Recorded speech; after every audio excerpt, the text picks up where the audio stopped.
Assalamu alaikum rahmatullahi wa barakatuh. Y'all tuned in to Deen Dawah podcast.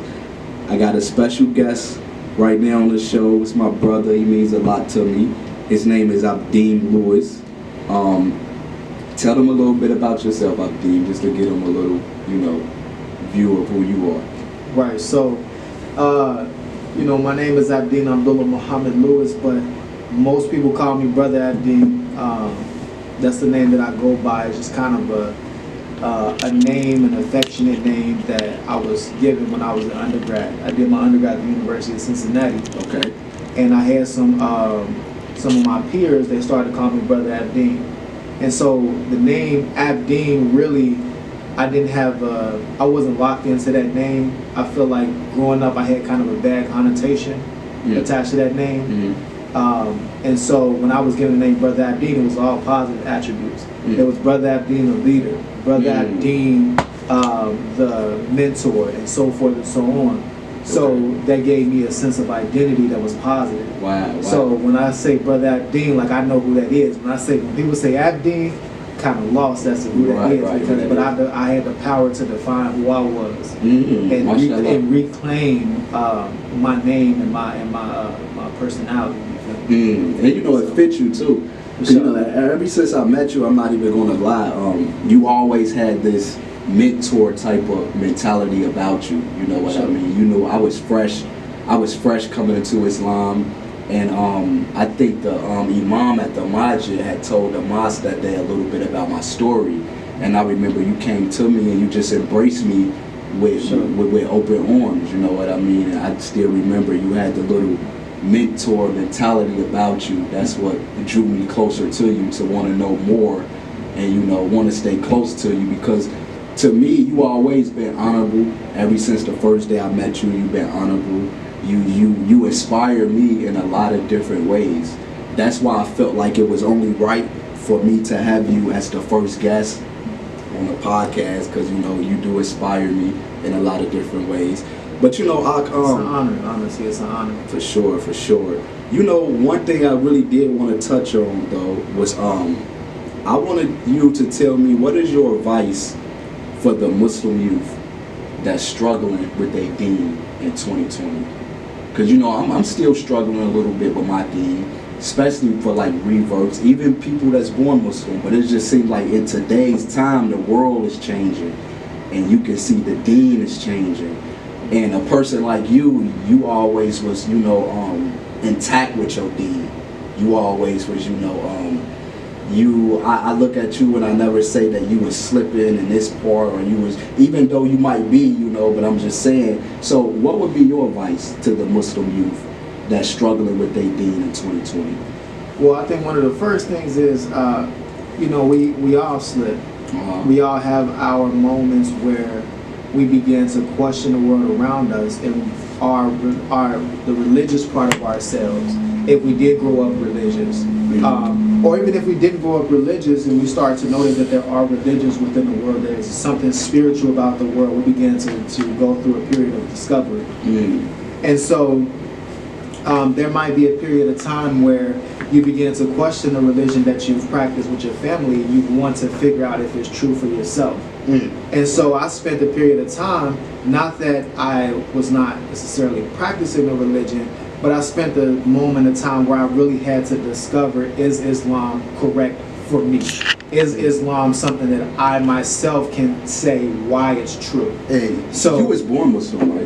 Born Muslim, so my mom and dad embraced Islam when they were like in their 20s. And so, when I was born, they were still kind of getting into their identity as a Muslim, if you would. Like they were still they were early in their practice and still learning, but they decided that they want to raise me Muslim, raise my brothers and sisters Muslim as well.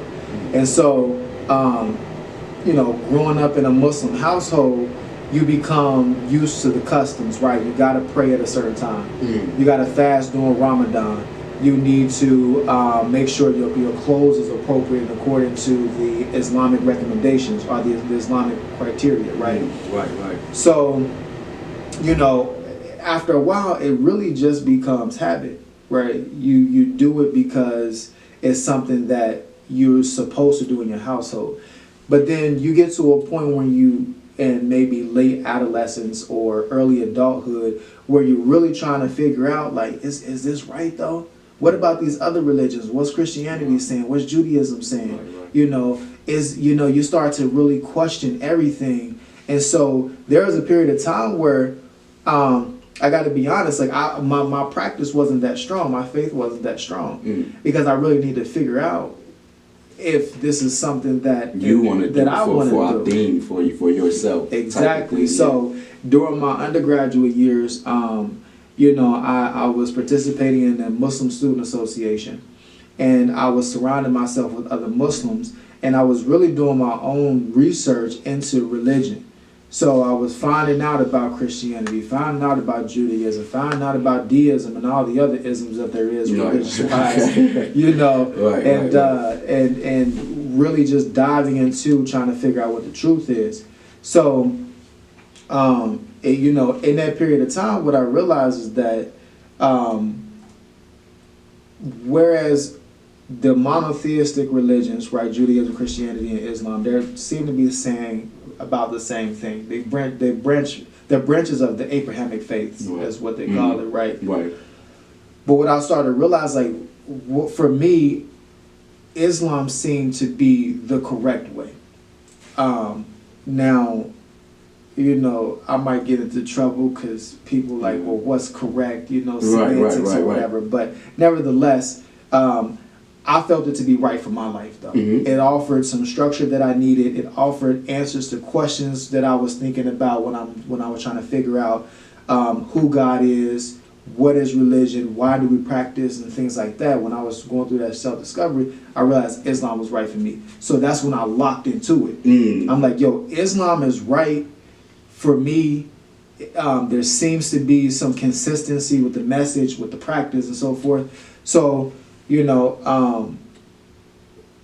I think that my message, to kind of get to your question, because I had to kind of take a wrap up. For sure. But to kind of get to your question, though, youth today, one of the things is they have to learn. I think that we're in a world right now where we have more access to information but less knowledgeable people. Isn't that crazy? Because everybody just regurgitate what they hear online. Everybody, you find one YouTube clip and you think now you're a scholar. You read one article or something online and you feel like you're now the most knowledgeable person. Now you're going teaching people and such. No, you got to really find out what's the truth. You got to spend some time really diving into it and figuring it out for yourself. And that's one way that I think that, like, with all that there is in the world, it's one way that as a Muslim we can stay connected. Another thing within my story is, like, I surrounded myself with people who were Muslim, right? And so that was important because, when you just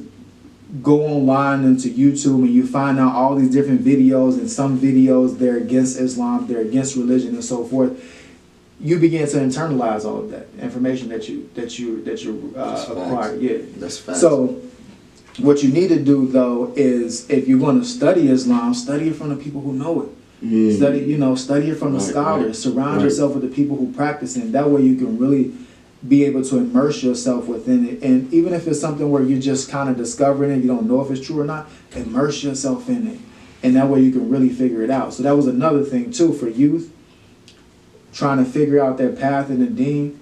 I would say surround yourself. Okay, so how you say surround yourself, right? So what about the boy or girl that's out there that's similar to myself, that come from a background where it's like all my family members, come from this street type of mentality, and I have no what can I say? Like, I have no people like yourself, honorable people like yourself with the Deen wise to surround myself with, because all my surroundings is, this certain type of crowd that's not good for my Deen, but it's like this, they all I got though, they all I know. So what would you tell the youth that's don't have nobody to run to clink on to, that's official with the Deen?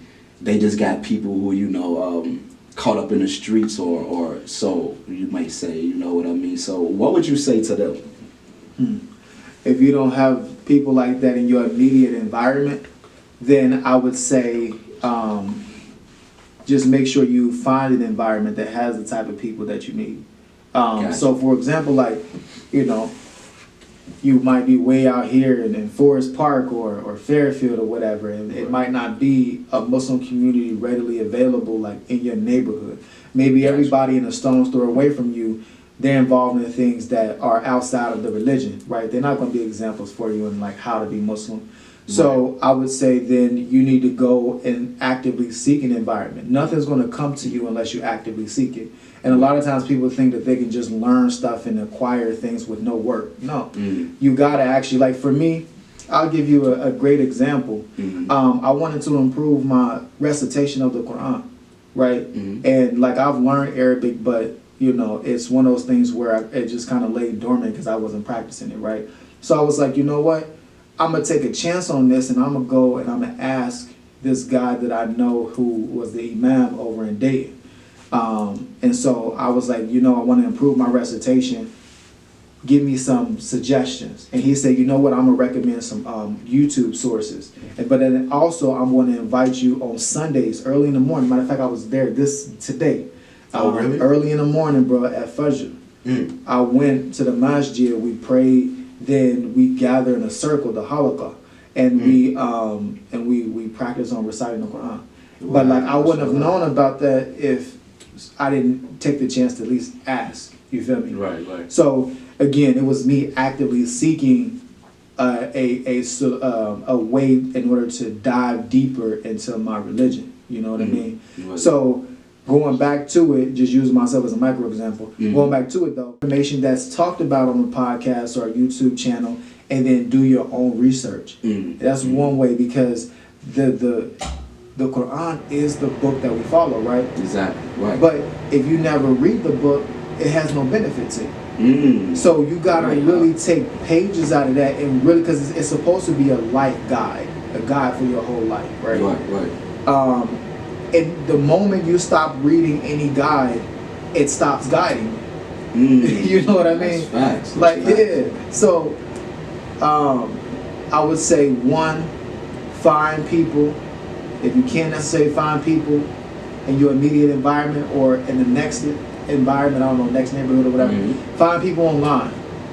And then if you can't find that, worst comes to worst, do your own research. Go back to the first advice. So basically, it's no excuse really. It's really no excuse. If you really want to think, trust me. The one thing I come to find out, if somebody really wants something, they'll figure out a way. Right. For sure.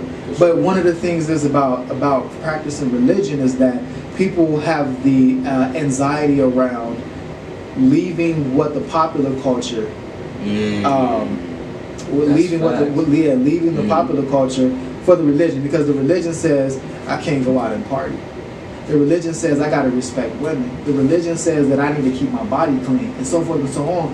But then the popular culture say the exact opposite of that in some cases. You know what I mean? So it's like I think there's always this internal battle, and I dealt with that myself, literally. I mean, I'm in undergrad, I'm on my way to a party. Okay. Like, bro, I don't even know, like, should I stay, should I go? I mean, I gotta get the girls there, man. So, you know what I'm saying, it's always gonna be a struggle. Right. So I would just say, you know, we have to, at all times, really challenge ourselves.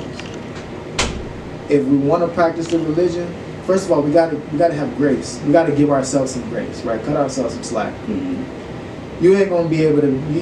I think anything that you want to reach perfection at, it's gonna take years of practice. Exactly. It's like being an athlete. Yeah, exactly. You know That's what I was about to tell you. It seemed like to me, most people think that they scared to come into Islam because they think it's this thing where it's like I have to change overnight. Like, you know, they look at Islam as being strict, like they don't eat pork, they don't do this, they don't do that, they don't do that. So in order for me to become a Muslim, I'm going to have to stop this overnight. Now, for me, for example, you know, like the background I come from, I'm from the streets and everything. What was your view of me when, you know, I accepted Islam and you saw me and you saw my story and things? What was your view on me? Because a lot of people think Muslims, you know, is judgmental type of mentality. But for me, coming from where I came from, and I didn't come into the Deen perfect. So what was your view, being Muslim already, of me? So it'll give a little insight of, you know, people who want to be Muslim, but, you know, they probably feel like, well, you know, I done too much foul things, or I still got too many, you know, addictive sins that I just can't let go of right now. What was your view of me when I first came into Islam, with, you know, my background and things like that, by you being Muslim? Be honest too. But I got an example for you that's really gonna massage what I want to say to you.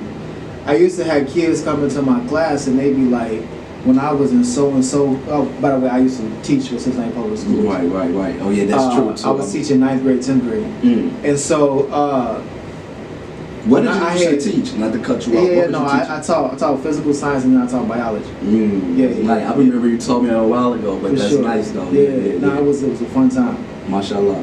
I appreciate it. So when I used to have kids come into my class, they used to say, you know, when they were with other teachers, they would always get put in in-school suspension, and they felt as though they were being held to whatever their records were before coming into my class. And so they expected that because that, you know, whatever reputation that they had prior to coming to my class, that I was going to treat them the way that other teachers had treated them before. And some teachers would do that. Some teachers would say, nah, you've been acting up in everybody else's class. Right. You ain't going to be no different in my class. Right. But I used to treat them different. I used to say, the only thing that I have is what you showed me.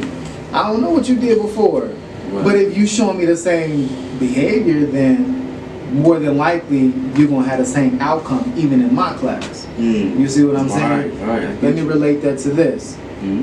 I didn't know what your life was like before then. The only thing that I had to go off of was what you showed me. And what I saw at that particular point when I was watching you take your Shahada, I saw my brother. You know what I mean? Right. I saw someone that I can relate to, somebody, because it was one, I don't meet too many people who convert to Islam. One of my best friends, actually, from Moosewood, he got to be one of the most hood brothers that I know. Right. But he accepted Islam, and then his life took a turn for the best. But anyways, I don't meet too many brothers like that. Excuse me. And so I was intrigued. It was one of those things where I'm like, yo, this is an opportunity for me to be able to, gain another brother. You know what I mean? Somebody who not only we can relate based on our upbringing, based on being around the streets and so forth, but we can also relate on the Deen now. Right. So that's like, I don't know, that's a brother on a whole nother level. You know what I mean? We both ethnic brothers, but we also spiritual brothers as well. Yeah. So I don't know. So that's what I seen. I wasn't looking at you as, oh, this is a person that, you know, I don't know. My mind is just telling me, like, I had no way to judge who you were. I just knew you accepted Islam and you was my brother from there on out. Right. That's all I knew. You know what I mean? Even if you hadn't accepted Islam, you would have still been my brother because on the ethnic tip. You know what I mean? Like from the streets. So basically, Abdeen, you spoke upon the use of teach, right? So what you got going on now? You know what I mean?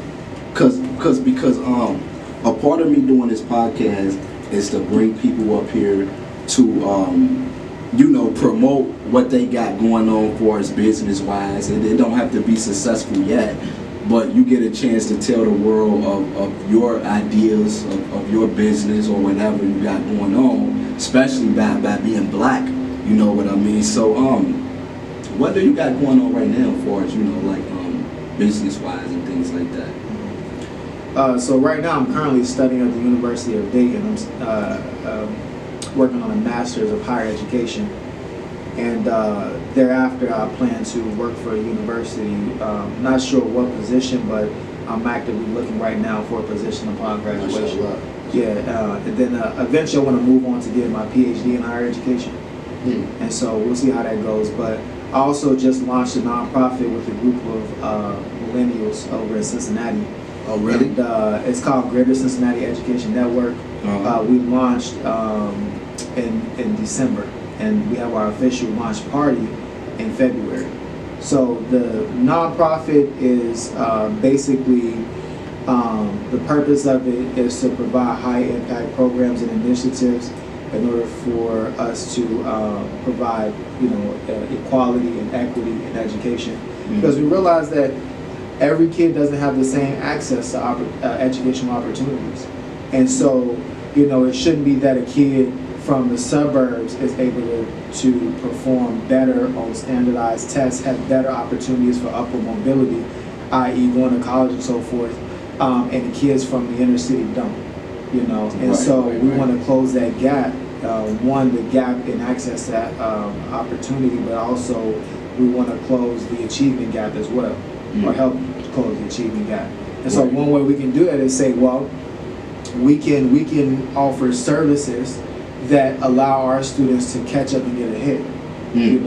We can take kids from elementary school up to high school and make sure that they're solid in math and science, and that will increase their chances of becoming an engineer or a doctor or so forth. Or even if that's not their trajectory, but at least we provide an environment where they're safe, where they're nurtured, and where they're able to learn something that can expand their mind. So it doesn't matter necessarily to us if they go towards higher education. They might become a carpenter, they might become a mechanic and so forth, or they might choose to do something completely different. Who knows? It's up to them to determine that, but what we're going to give them is that consciousness. You know what I mean? That ability to know that I can be my own entrepreneur.